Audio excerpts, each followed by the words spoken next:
Bonjour à tous et bienvenue dans cette présentation qui va vous expliquer les secrets des baies Saint-Joseph. Donc les baies Saint-Joseph sont une série de produits qui combinent levure et phytothérapie et qui vont apporter un bénéfice important à la santé. Durant cette présentation, je vais vous montrer quels sont les secrets des baies Saint-Joseph, quels sont les points importants qu'on met en œuvre lors de la production qui vont faire que ces produits sont si efficaces. Mon nom est Julien Masset, je suis le directeur de Piento, je supervise notamment la production des produits. Je suis microbiologiste et vous allez voir que cette microbiologie est extrêmement importante dans la conception des produits. Alors, la production des baies Saint-Joseph requiert trois étapes clés qui vont permettre d'avoir un produit extrêmement concentré, extrêmement efficace, extrêmement bioactif. La première étape va consister en la fermentation. Donc la fermentation de levure, de Saccharomyces cerevisiae pour être exact, qui vont apporter des bénéfices importants, notamment pour notre microbiote. Vous allez le voir.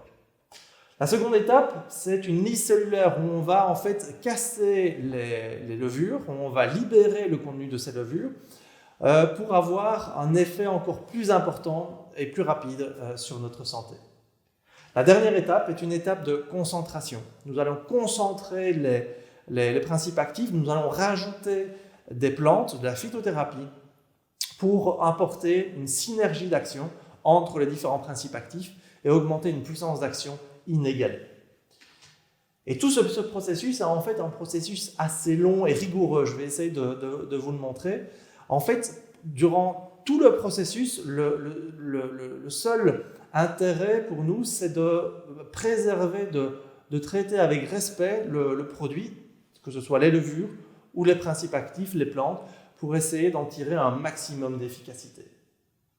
Et donc, ces produits, ces baies Saint-Joseph, sont clairement une synergie entre des levures lysées et la phytothérapie. Alors donc, durant la première étape, nous allons, donc, comme je le disais, avoir une fermentation de levure. C'est une levure, Saccharomyces cerevisiae. C'est une levure qui est identique à celle de la levure de boulangerie. Alors, est-ce que c'est la même chose? Non, pas tout à fait. Parce qu'en fait, le processus de production est totalement différent d'un processus de production de levure de boulangerie. Même si le micro-organisme est exactement le même, en fait, la façon dont on va, les conditions dans lesquelles on va le mettre, va entraîner des effets très différents. On va notamment avoir une croissance de la levure assez lente, qui va nous permettre de déployer toute la puissance de la levure. Et ce processus, par exemple, il va durer plus d'une semaine. C'est assez long. Pour vous donner un ordre de grandeur, lorsqu'on produit de la levure de boulangerie, eh bien, les levuriers vont le produire en moins de 24 heures. Ici, nous allons mettre plus d'une semaine parce qu'il y a un intérêt très particulier à ne pas stresser la levure pour qu'elle déploie tous ses bénéfices. Et ces bénéfices, notamment, vont passer par la production de métabolites. Métabolites comme des vitamines du groupe B, notamment. Il y a pas mal de vitamines du groupe B qui sont produites par la levure. Il y en a d'autres types de vitamines, mais c'est vraiment une richesse très très importante de ces levures, cette capacité à produire des vitamines. Mais ce n'est pas tout. La levure va également produire des antioxydants. Et le processus de production des antioxydants est d'autant plus intéressant lorsqu'on prend le cas du sélénium.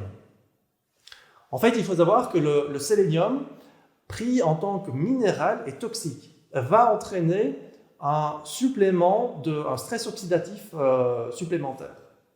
C'est assez inhabituel pour un ingrédient qui est perçu comme antioxydant, mais il faut savoir que ce minéral, pour être actif en tant qu'antioxydant, doit être transformé en sélénium organique qui, lui, va avoir des effets antioxydants.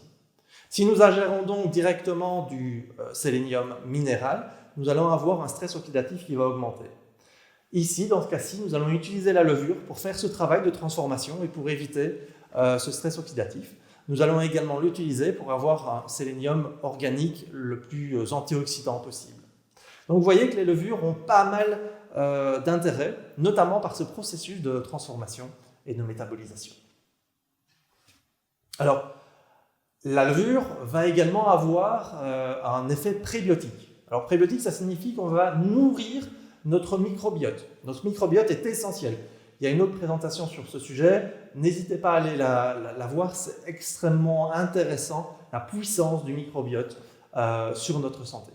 Eh bien, ces bactéries qui composent notre microbiote vont être nourries par cette levure.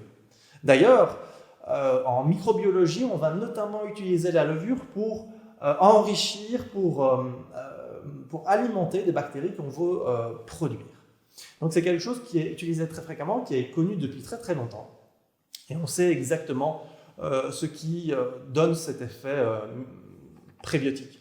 Ce sont les alpha-mananes et les bêta-glucanes qui sont présents dans la levure, qui vont avoir ces effets prébiotiques. Plus exactement, c'est présent dans la membrane des cellules, des levures. Et ces alpha-mananes et bêta-glucanes sont notamment reconnus pour diminuer les infections à Escherichia coli. En réalité, ça ne lutte pas directement contre la bactérie, contre l'infection, mais ça va renforcer les bactéries de notre microbiote qui vont, elles, lutter contre l'infection. Donc vous voyez que ce mécanisme, il y a un mécanisme de coopération entre les différentes bactéries qui est extrêmement important, extrêmement intéressant. Je vous invite vraiment à aller voir la présentation sur le microbiote. Alors les levures vont également jouer un rôle très important au niveau de notre barrière intestinale. Elles vont renforcer cette barrière. Elles vont jouer différents rôles. En fait, elles vont notamment empêcher les bactéries pathogènes de s'y fixer, mais elles vont également stimuler le système immunitaire, donc stimuler nos défenses naturelles vis-à-vis de pathogènes potentiels au niveau de cette barrière intestinale. Et puis, enfin, elles vont inactiver des toxines, des potentielles toxines qui pourraient être produites par des bactéries dans notre tube digestif. Donc, ces levures vont fortement améliorer notre barrière intestinale. Maintenant, ce n'est pas tout. Ces levures vont également renforcer les jonctions entre les cellules. En fait, ces jonctions sont extrêmement importantes au niveau de la barrière intestinale. Donc, cette barrière intestinale va jouer le rôle de filtre. Cette barrière intestinale va faire en sorte que les aliments, les bons nutriments passent et soient absorbés, tandis que les toxines, que les pathogènes, que d'autres molécules qui ne doivent pas être absorbées restent dans le tube digestif. C'est grâce à ce système de barrière intestinale qu'on va pouvoir avoir ce filtre qui se fait. Concrètement, en fait, les cellules de cette barrière intestinale vont être tenues, vont être jointes de manière extrêmement serrée. D'ailleurs, on appelle les molécules qui permettent ce système les jonctions serrées. Et ce système de jonction est très important. Lorsque ces jonctions vont se détériorer, eh bien, ce sera la porte ouverte à des molécules, à des toxines, de passer et d'être absorbées par notre intestin. Et les levures vont notamment renforcer ces jonctions serrées au niveau de notre barrière. Donc, les levures vont jouer plusieurs rôles, notamment au niveau de notre microbiote, mais aussi au niveau de notre barrière intestinale. Extrêmement important au niveau de notre santé. Donc, on vient de voir la première étape qui était la fermentation, donc la production de levure. On essaye de respecter la levure, le micro-organisme, pour qu'il produise les composés qui nous intéressent. Maintenant, la seconde étape, ça va être la lyse cellulaire. Cette lyse cellulaire va détruire les membranes des cellules pour libérer le contenu des levures, des cellules de levure. Et en fait, ce processus va également prendre beaucoup de temps, tout simplement parce qu'on ne veut pas dénaturer les enzymes, dénaturer les protéines, dénaturer les vitamines qui ont été produites par la levure. Donc ce processus va également prendre du temps, donc de nouveau, grand respect du produit pour préserver les qualités du produit. Maintenant, cette lyse, on pourrait se demander pourquoi le fait-on ? On prend autant de temps à produire les levures, pourquoi les détruire par la suite ? Tout simplement parce qu'une levure lysée va avoir autant, voire plus d'effet qu'une levure vivante. Cette levure lysée va libérer les contenus de sa cellule. Les membranes également vont pouvoir être libérées, donc notamment cet effet prébiotique dont on a parlé précédemment. Mais en plus, on va augmenter la vitesse et le pouvoir de cette levure. Alors, pour comprendre pourquoi ces levures vont être plus efficaces, aussi efficaces, voire plus efficaces que les levures vivantes, il faut se pencher un petit peu sur le rôle du mucus au niveau de notre barrière intestinale. Donc ici, en fait, on a repris le schéma de la barrière intestinale. Donc on constate qu'il y a une couche de cellules de la barrière, ensuite une couche de mucus, et au-dessus, nous avons les bactéries, le microbiote. Alors, c'est extrêmement important d'avoir cette couche de mucus pour avoir une séparation entre les bactéries et la barrière intestinale. Si cette couche de mucus n'existe pas, eh bien on constate qu'il y a un stress, une inflammation importante qui est créée parce qu'il y a une proximité trop importante entre les bactéries et notre barrière intestinale. Donc cette couche de mucus est très importante pour éviter un contact trop important entre les bactéries et la barrière intestinale. Lorsqu'on voit ceci, on pourrait se demander, mais alors comment est-ce que les bactéries vont-elles jouer ? On sait que le microbiote est extrêmement important pour notre santé, mais comment va-t-il communiquer avec le reste du corps ? Eh bien, on comprend, grâce à ce schéma, que les bactéries vont produire des composés qui vont passer, qui vont être absorbés par ce mucus et qui vont être ensuite absorbés par la barrière intestinale. Et c'est grâce à ces composés qu'on va pouvoir avoir notamment le gros effet du microbiote. Et donc, lorsqu'on a les levures qui sont lysées, qui libèrent leur contenu cellulaire, eh bien c'est là qu'elles vont agir, qu'elles vont pouvoir passer à travers la barrière intestinale, qu'elles vont agir beaucoup plus rapidement. Donc, on comprend pourquoi un probiotique mort est parfois tout aussi efficace qu'un probiotique vivant. Il y a de nombreuses études qui tentent à montrer maintenant, ça a été une révolution de ces dernières années, qui tentent à montrer qu'une bactérie morte peut avoir les mêmes effets qu'un probiotique vivant. Mais ça, on en reparlera lors d'une prochaine présentation. Donc, nous venons de voir l'étape numéro 2, qui est la lyse cellulaire. Arrivons maintenant à l'étape numéro 3, la concentration. En fait, dans cette étape, nous allons concentrer les principes actifs et nous allons rajouter des extraits de plantes ou des plantes. Donc, nous allons utiliser le pouvoir de la phytothérapie. Les 2 premières étapes consistent à produire les levures, à produire les effets les plus intéressants des levures. La seconde étape va se concentrer sur l'effet des plantes et sur ses pouvoirs extraordinaires. En fait, nous allons essayer d'associer différents principes actifs, que ce soit entre les plantes, entre elles, mais aussi avec la levure, pour gagner la plus grande efficacité, pour obtenir la plus grande efficacité avec les baies Saint-Joseph. Alors, pour comprendre un petit peu les plantes et le pouvoir des plantes et ce que nous essayons de faire avec ces plantes, il est important de regarder un petit peu plus à la phytothérapie. Qu'est-ce que la phytothérapie ? En fait, la phytothérapie, c'est tout simplement l'utilisation des plantes. Mais il faut savoir que de tout temps, l'homme a toujours été malade. Et de tout temps, l'homme a toujours voulu se soigner. Et donc, la première chose qu'il a faite, c'est d'essayer tous les éléments qu'il trouvait dans son environnement. Et c'est comme ça qu'il a vu que certaines plantes pouvaient avoir des effets bénéfiques sur la santé. Donc c'est pour ça que j'aime dire que la nature est notre premier laboratoire. C'est là que nous avons découvert la plupart des principes actifs et qu'il y a beaucoup de choses à y retirer. Et alors, ce qui est intéressant, super intéressant et formidable, c'est que ces informations à propos des plantes ont été transmises de génération en génération. Et donc, c'est comme ça qu'on a pu recueillir toutes ces informations dans des recueils de phytothérapie. Et ces informations peuvent remonter il y a très longtemps. Donc, on a des traces chez des thérapeutes chinois de ces utilisations de plantes. Il y a 4500 ans. Il y a 40 000 ans, on a également des traces chez les aborigènes d'Australie. Donc, on voit que cette utilisation de plantes remonte il y a très longtemps.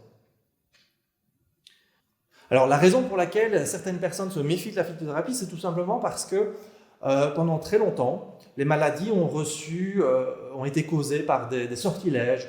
Il y avait des démons derrière les maladies. Et donc, les plantes qui servaient à les soigner ont reçu également des pouvoirs magiques.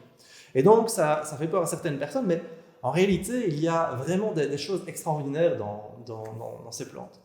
Je me souviens, il y a quelques années, j'ai rencontré un médecin lituanien qui me racontait cette petite histoire.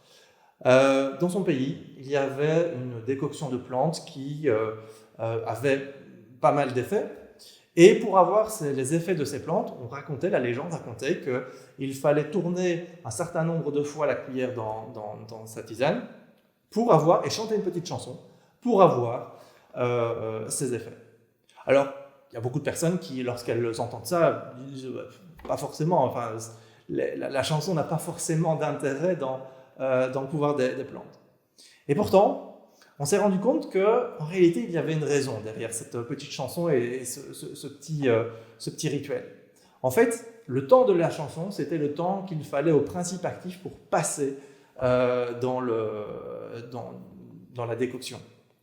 Et donc, on voit que derrière des choses parfois un peu étranges, eh bien, il y a des raisons que nos ancêtres avaient comprises et qu'ils ont essayé de transmettre.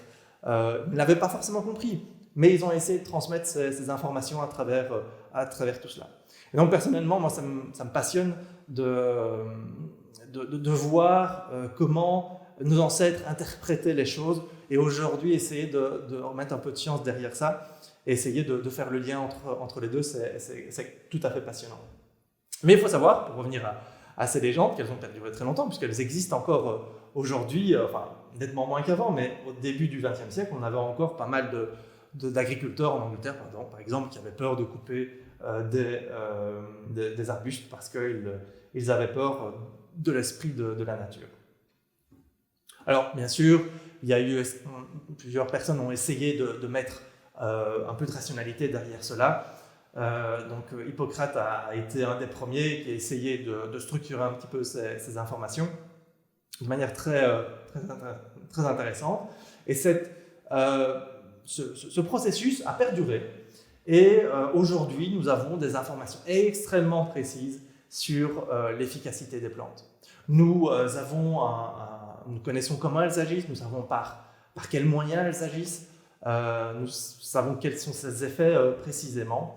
Et donc ça, c'est extrêmement intéressant de le savoir.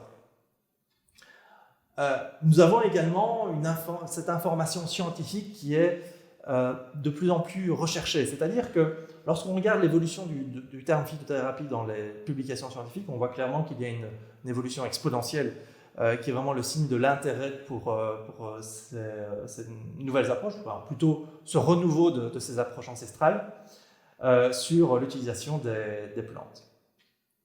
Et aujourd'hui, ce que nous essayons de faire, ce que j'essaye de faire quand on développe un produit B. Saint-Joseph, c'est de combiner les deux phytothérapies dont on a parlé, donc la phytothérapie traditionnelle, donc ancestrale, avec beaucoup d'informations derrière, mais qui apporte parfois des choses un peu étranges ou qui nous semblent un peu surfaites au début. Et puis la phytothérapie scientifique qui est extrêmement carrée, mais qui est beaucoup plus récente. Si vous revoyez le graphique précédent, eh bien vous voyez que ça fait 20-30 ans qu'on étudie de manière intensive la phytothérapie, donc la quantité d'informations par rapport aux milliers d'années de retour d'informations est beaucoup plus réduite, bien sûr, avec la phytothérapie moderne.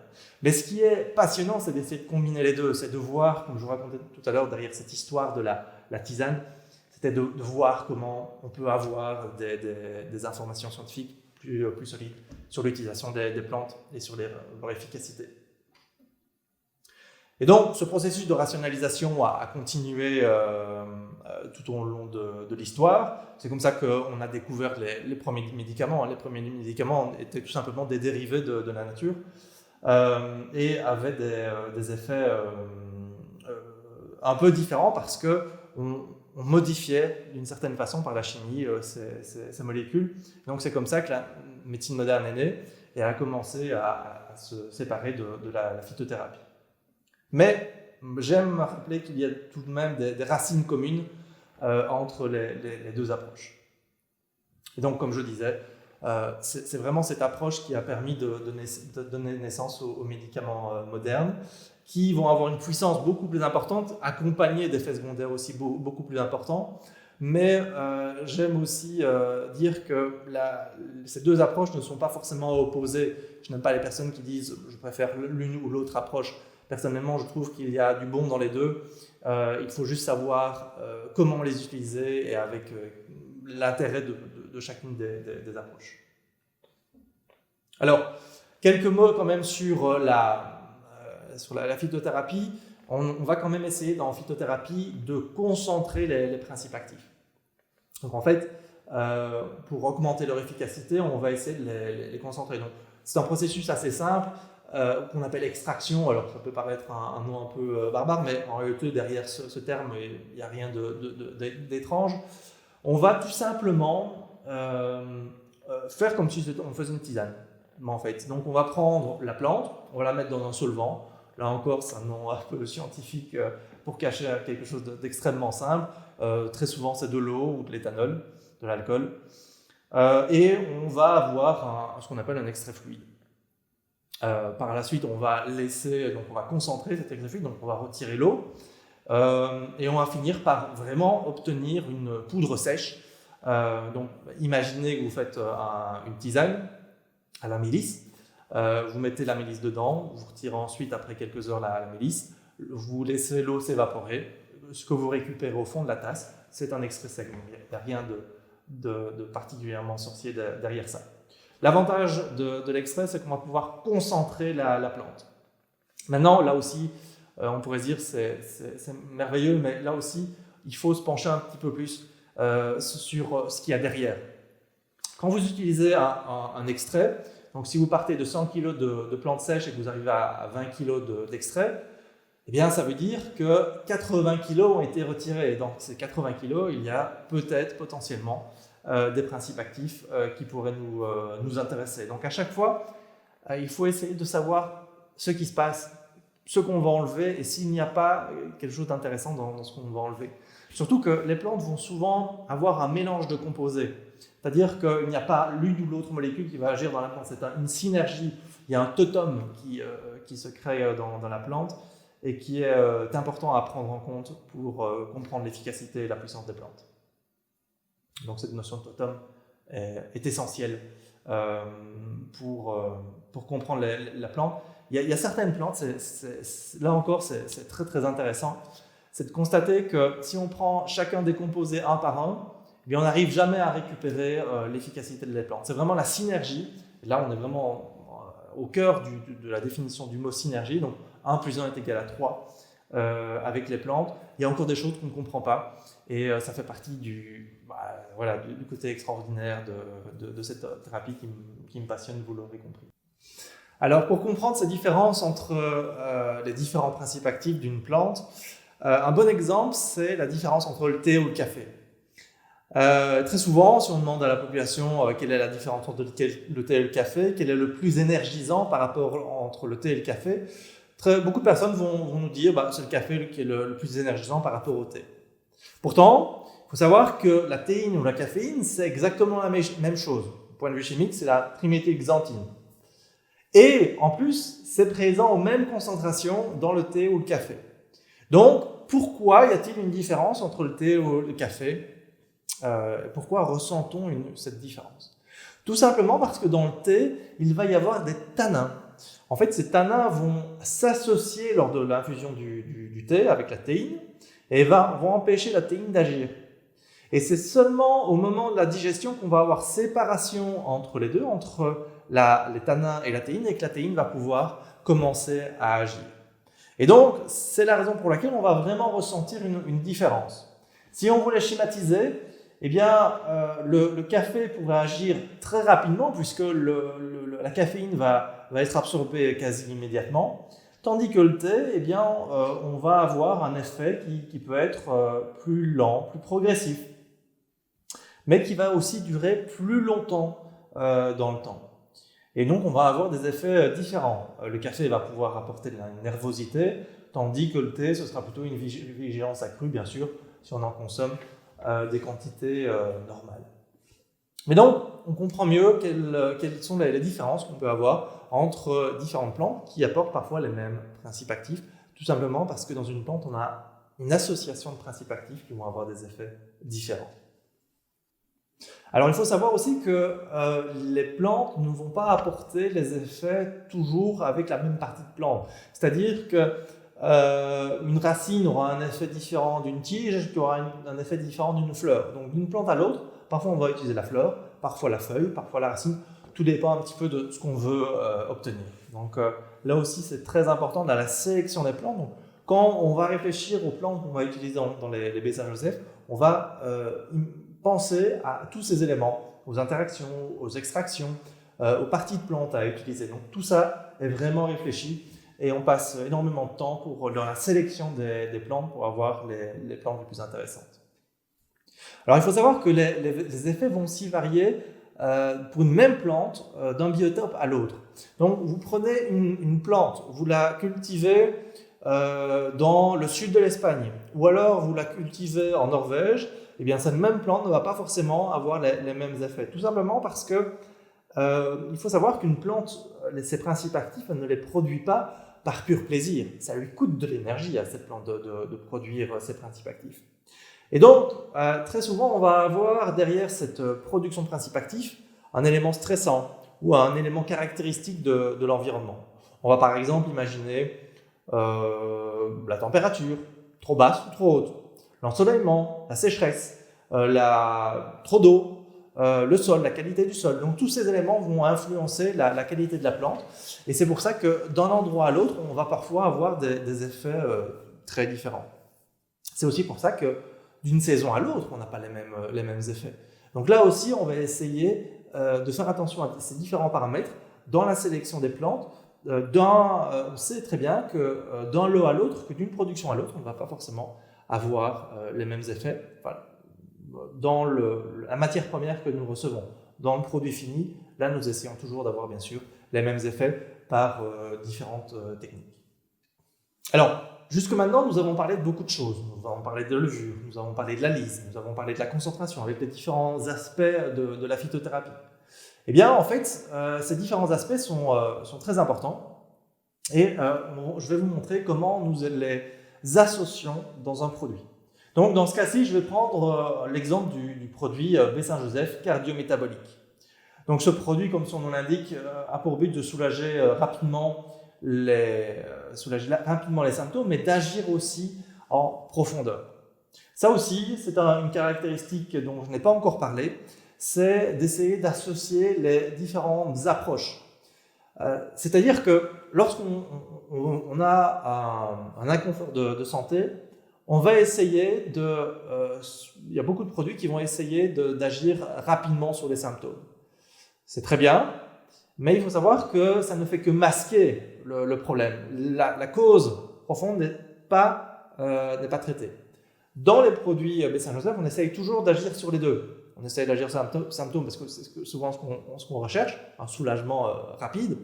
Mais on va aussi se poser la question, mais quelle est la cause de ce problème? Comment peut-on l'améliorer? Et c'est une réflexion perpétuelle sur les inconforts de santé et la façon dont on peut les traiter. Donc, première chose, lorsqu'on constate des problèmes cardiométaboliques, d'où vient le problème? Eh bien, très souvent, on a le microbiote qui est parfois à l'origine de ce problème.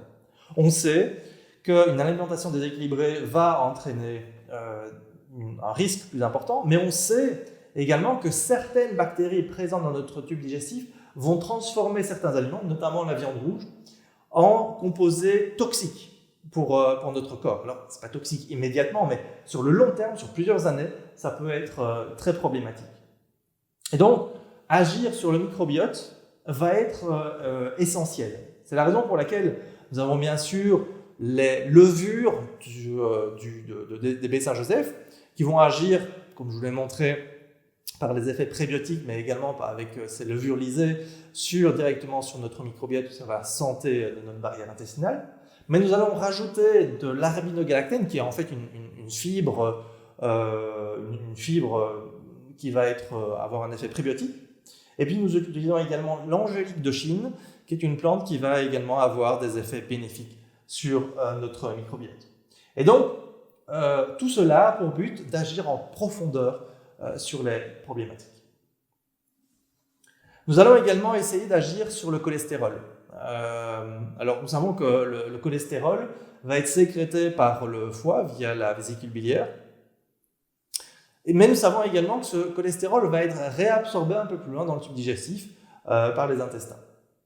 Et donc, nous avons donc un cycle, ce qu'on appelle un cycle entéro-hépatique. Donc, la bile est sécrétée, puis va revenir aux intestins, qui repart au foie, et ainsi de suite. L'idéal, ce serait de pouvoir couper ce cycle entéro-hépatique, donc d'agir notamment avec l'artichaut sur l'expression de cholestérol, donc augmenter l'expression de cholestérol, mais également, grâce à ce fameux arabinogalactane, de réduire la recapture du cholestérol par les intestins au niveau hépatique. Donc cette action sur la flore et ce cycle entéro-hépatique est très important.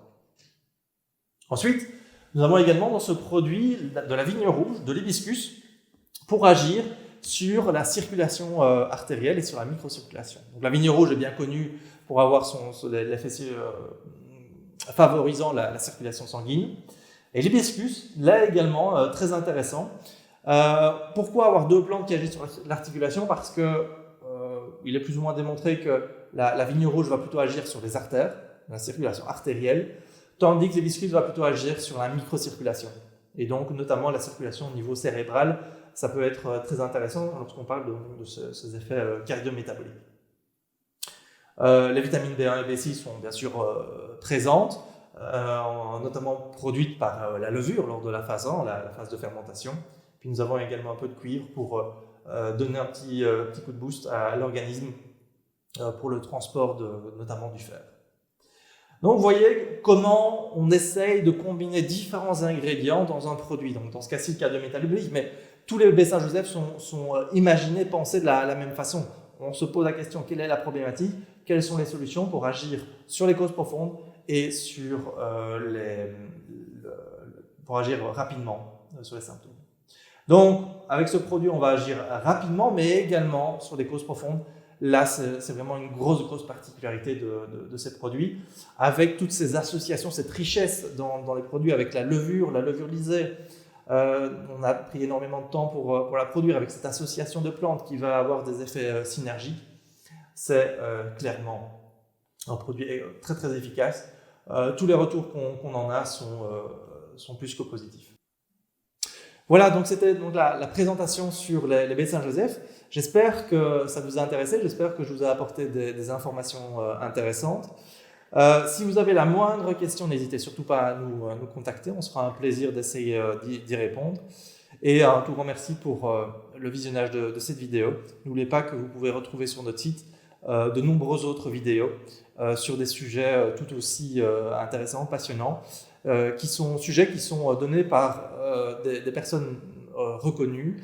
Je pense notamment à Philippe Bobola, à Daniel Boussard, qui vont vous apporter des informations extrêmement utiles. Donc n'hésitez pas à aller sur notre site internet, vous connectez et vous pouvez avoir accès gratuitement à toute une série de vidéos dans le domaine de la santé.